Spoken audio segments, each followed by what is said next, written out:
Hello friends, welcome to our channel. Friends, మనకి urgent requirement కింద ఆంధ్రప్రదేశ్ రాష్ట్రంలో హెల్త్ డిపార్ట్మెంట్లో ఖాళీగా ఉన్న 10th క్లాస్ అర్హతతో ఉద్యోగాలకి సంబంధించి ఒక లేటెస్ట్ నోటిఫికేషన్ అయితే వచ్చింది. ఈ జాబ్స్కి మీకు ఎటువంటి రిటర్న్ ఎగ్జామినేషన్ అనేది ఉండదు. సో జస్ట్ అప్లికేషన్స్ పెట్టుకోవాలి. షార్ట్ లిస్ట్ ఉన్న వాళ్ళకి డైరెక్ట్గా మీకు జాబ్స్ అనేవి ఇవ్వడం అయితే జరుగుతుందన్నమాట. సో ఏజ్ వచ్చేసి కూడా మనకి మినిమం 18 నుంచి 42 ఇయర్స్ లోపు ఏజ్ ఉన్నటువంటి వాళ్ళు, మేల్ అండ్ ఫీమేల్ అందరూ కూడా ఎలిజిబులే. మీకు ఏ జిల్లా వాళ్ళైనా రిక్రూట్మెంట్కి అప్లై చేసుకోవచ్చు అనమాట. సో వీడియోలో మీకు జాబ్స్ గురించి కంప్లీట్ డీటెయిల్స్తో పాటు ఎలా అప్లికేషన్స్ పెట్టుకోవాలి, సో సెలక్షన్ అనేది ఏ విధంగా చేస్తారో అన్ని డీటెయిల్స్ని క్లియర్గా ఎక్స్ప్లెయిన్ చేస్తాను వీడియోలో. కాబట్టి చూస్తున్న ప్రతి ఒక్కరు వీడియోని లైక్ చేసి సపోర్ట్ చేయండి. సో మీ నుంచి ఒకే ఒక చిన్న లైక్ అయితే ఎక్స్పెక్ట్ చేస్తాం. తప్పనిసరిగా లైక్ చేసి మీ ఫ్రెండ్స్కి కూడా ఈ వీడియోని షేర్ చేయండి అండ్ ఛానల్ని సబ్స్క్రైబ్ చేసుకోండి. ఫ్రెండ్స్, మీరు ఇంటి దగ్గర ఉండి గవర్నమెంట్ జాబ్ ఎగ్జామ్స్కి సంబంధించి ఆన్లైన్లో ప్రిపేర్ అవ్వాలనుకున్నట్లయితే మన ఛానల్కి సంబంధించి ఆర్కే లాజిక్స్ యాప్లో మీకు సీనియర్ మోస్ట్ ఫ్యాకల్టీ చేత అన్ని రకాల కాంపిటేటివ్ ఎగ్జామ్స్కి సంబంధించి railways, bank, SSC and state government jobs అన్ని రకాల పోటీ పరీక్షలకి సంబంధించి మన యాప్లో అయితే మీకు క్లాసెస్ అయితే అందిస్తున్నాము. కేవలం మీకు 999 రూపీస్కి 1 year వరకు కూడా వ్యాలిడిటీ అనేది ప్రొవైడ్ చేస్తున్నాము. మీకు కాంబో కోర్స్ పైన మాత్రం కేవలం 799కి 1 year వరకు కూడా వ్యాలిడిటీ ఇస్తున్నాము. మీకు ఇందులో ఫ్రీ డెమో వీడియోస్ కూడా ఉన్నాయి. ఒకసారి యాప్ డౌన్లోడ్ చేసుకోండి. యాప్ లింక్ మీకు డిస్క్రిప్షన్లో పిన్నెడ్ కామెంట్లో ఇచ్చాను. డెమో వీడియోస్ ఒకసారి వినండి, అప్పుడు నచ్చితేనే ఫుల్ కోర్స్ తీసుకోండి. యాప్ లింక్ మీకు డిస్క్రిప్షన్లో పిన్నెడ్ కామెంట్ ఉంటుంది. ప్రతి ఒక్కరు డౌన్లోడ్ చేసుకొని చెక్ చేయండి. నోటిఫికేషన్ డీటెయిల్స్లోకి వెళ్ళినట్లయితే గవర్నమెంట్ ఆఫ్ ఆంధ్రప్రదేశ్ నుంచి అఫీషియల్గా హెల్త్ డిపార్ట్మెంట్లో ఖాళీగా ఉన్న వివిధ రకాల ఉద్యోగాలను భర్తీ చేయడానికి ఈ నోటిఫికేషన్ అయితే రిలీజ్ చేయడం అయితే జరిగిందనమాట. సో అది అర్జెంట్ రిక్వైర్మెంట్ కింద రిలీజ్ చేశారు. మీకు వితిన్ 1 weekలోనే సెలెక్షన్ చేసి పోస్టింగ్ కూడా ఇవ్వడం అయితే జరుగుతుంది.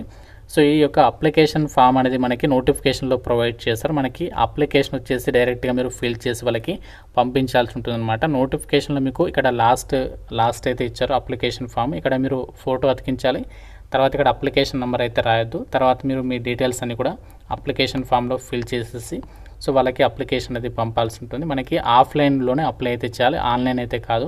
సో జాబ్స్కి సంబంధించి మీకు ఎటువంటి రిటర్న్ ఎగ్జామినేషన్ లేదు కాబట్టి మీ కనుక ఎలిజిబిలిటీ ఉంటే మాత్రం సో 10th క్లాస్ అర్హత 10th పాస్ అయ్యి జాబ్స్ కోసం చూసినట్లయితే సో డెఫినెట్గా అప్లికేషన్ చేసేసి వదిలేసేయండి. ఒకవేళ మీరు షార్ట్ లిస్ట్ అయితే మీకు డైరెక్ట్గా డాక్యుమెంట్ వెరిఫికేషన్ చేసేసి జాబ్స్కి అయితే మిమ్మల్ని ఎంపిక అయితే చేస్తారు.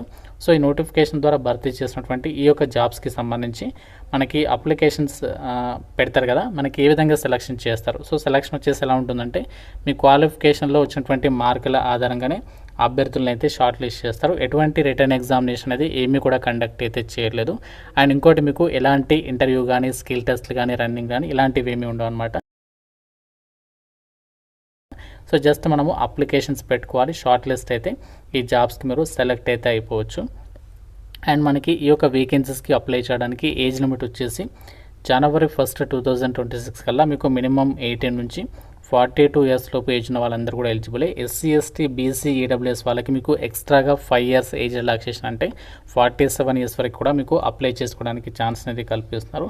ఒకవేళ మీరు ఎక్స్ సర్వీస్ మెన్ అయితే ఇంకా మీకు ఎక్స్ట్రాగా 3 years ఏజ్ రిలాక్సేషన్ కూడా ఉంటుంది. అండ్ మీరు ఒకవేళ ఫిజికల్లీ హ్యాండిక్యాప్డ్ వాళ్ళైతే మీకు కూడా ఇంకా ఎక్స్ట్రా 10 years ఏజ్ రిలాక్సేషన్ అనేది కల్పిస్తున్నారు. అండ్ నోటిఫికేషన్ ద్వారా భర్తీ చేసినటువంటి పోస్టులకి సంబంధించి క్వాలిఫికేషన్స్ అండ్ మనకి ఎంత సాలరీ ఉంటుంది ఆ డీటెయిల్స్ని కూడా ఇక్కడ క్లియర్గా అయితే చూద్దాము. సో మనకి ఇక్కడ చూడండి, జనరల్ డ్యూటీ అటెండర్ అని చెప్పేసి, లేదంటే ఎంఎన్ఓ లేదా ఎఫ్ఎన్ఓ అని చెప్పేసి ఇక్కడ పోస్ట్ ఉన్నాయి కదా, వీటికి వచ్చేసి జస్ట్ మీరు ఎస్ఎస్సి అంటే 10th క్లాస్ అనేది పాస్ అయితే సరిపోతుంది. అండ్ మనకి ఇక్కడ ఈ యొక్క వేకెన్సీస్ వచ్చేసి అవుట్సోర్సింగ్ పద్ధతిలో అయితే భర్తీ చేస్తారు. సో 10th క్లాస్ అర్హత పోస్టులకి అయితేనేమో 15,000 రూపీస్ పే చేస్తారు. అండ్ మనకి ఇదే నోటిఫికేషన్లో పోస్ట్ మార్టం అసిస్టెంట్ అని చెప్పేసి వేకెన్సీ ఉంది. దీనికి కూడా మనకి ఇక్కడ 15,000 రూపీస్ సాలరీ అనేది పే చేస్తారు.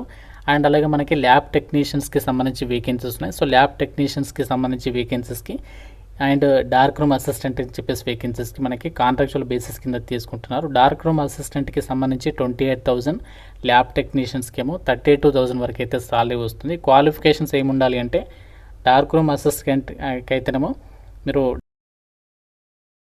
డార్క్ రూమ్ అసిస్టెంట్ ట్రైనింగ్ అనేది కంప్లీట్ చేసి ఉండాలి. అండ్ డిప్లొమాకి సంబంధించి సర్టిఫికేట్ అనేది ఉండాలి. అండ్ గవర్నమెంట్ ఆఫ్ ఆంధ్రప్రదేశ్కి సంబంధించి మీరు గుర్తింపు పొందినటువంటి సంస్థ నుంచి ఒక సర్టిఫికేట్ అనేది పొందాలన్నమాట. ల్యాబ్ టెక్నీషియన్స్కి ఏమో మీరు డిఎంఎల్టీ కానీ, లేదంటే ఇంటర్మీడియట్ వొకేషనల్ ఎంఎల్టీ కానీ, లేదంటే బీఎస్సీ ఎంఎల్టీ కానీ చేసిండి 1 year అప్రెంటిస్షిప్ చేసినటువంటి వాళ్ళు ఎలిజిబుల్. కాకపోతే మీరు ఏపీపీఎంబీలో రిజిస్టర్ అయి ఉండాలి అని చెప్పేసి అయితే చెప్తున్నారు. ఇది మనకి కాంట్రాక్చువల్ బేసిస్ కింద అయితే తీసుకుంటున్నారు ఈ 2 రకాల పొజిషన్స్కి కూడా. అండ్ జాబ్స్కి సంబంధించి కూడా మనకి వేకెన్సీస్ డీటెయిల్స్ కూడా మెన్షన్ చేశారనమాట. సో వేకెన్సీస్ అనేవి మనకి పర్వాలేదు, వేకెన్సీస్ కూడా మనకి మంచి సంఖ్యలోనే ఉన్నాయన్నమాట. సో ఇక్కడ మీరు చెక్ చేసుకోవచ్చు. ప్రతి పోస్ట్కి కూడా మనకి ఓపెన్ కేటగిరీలో ఇచ్చారు. సో జనరల్ డ్యూటీ అటెండర్కి 7 వేకెన్సీస్ ఉన్నాయి, డార్క్ రూమ్ అసిస్టెంట్కి 3, మిగతా వచ్చేసి ఈచ్ 1 పోస్ట్ అనేది ఉంది. సో సెలక్షన్ వచ్చేసి ఎవరు చేస్తారంటే డిస్ట్రిక్ట్ సెలక్షన్ కమిటీ వాళ్ళు అయితే మీకు సెలక్షన్ ప్రాసెస్ అంతా కూడా మీకు కంప్లీట్ అయితే చేయడం జరుగుతుందని చెప్పేసి ఇక్కడ జాబ్ డీటెయిల్స్లో అయితే ఇచ్చారు.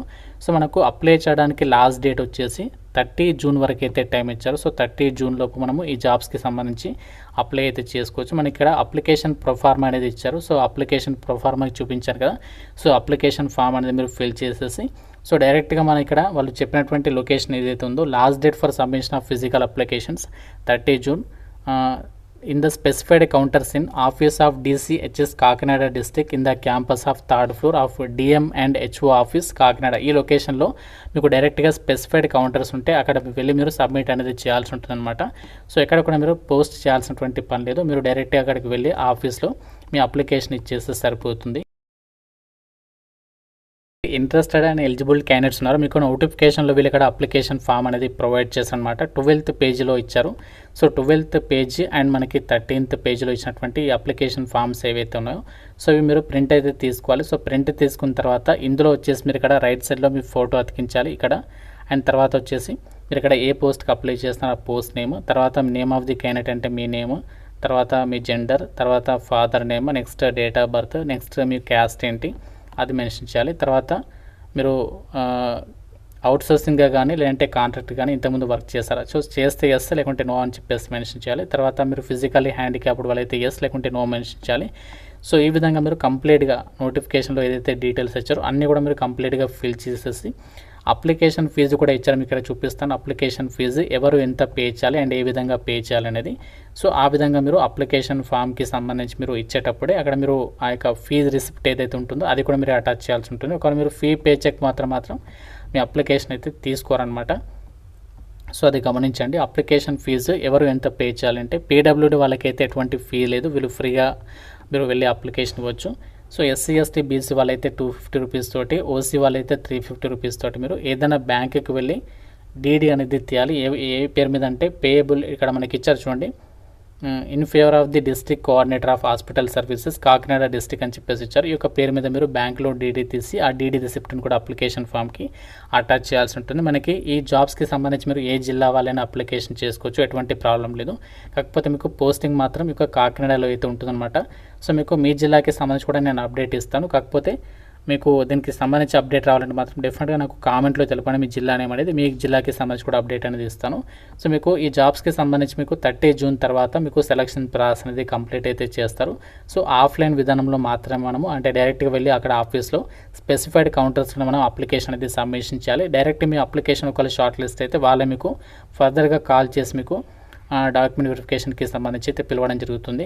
సో మీ దగ్గర కాంట్రాక్చువల్ బేసిస్ కింద కొన్ని తీసుకుంటున్నారు అండ్ అవుట్సోర్సింగ్ అనేది తీసుకుంటున్నారు కాబట్టి వాళ్ళ రిక్వైర్మెంట్ బేసిస్గా మీకు ఈ జాబ్ అనేది ఉంటుందన్నమాట. సో మీకు ఫర్దర్గా కూడా మీకు ఫ్యూచర్ పరంగా కూడా ఈ యొక్క ఎక్స్పీరియన్స్ అనేది యూజ్ అవుతుంది కాబట్టి ఇంట్రెస్ట్ ఉన్న వాళ్ళు అప్లికేషన్ చేసుకోండి. మన డౌట్ ఉంటే నాకు కామెంట్లో అయితే అడగండి. డెఫినెట్గా వీడియోని లైక్ చేసి మీ ఫ్రెండ్స్ కూడా షేర్ చేయండి అండ్ ఛానల్ని సబ్స్క్రైబ్ చేసుకోండి. Thank you so much guy.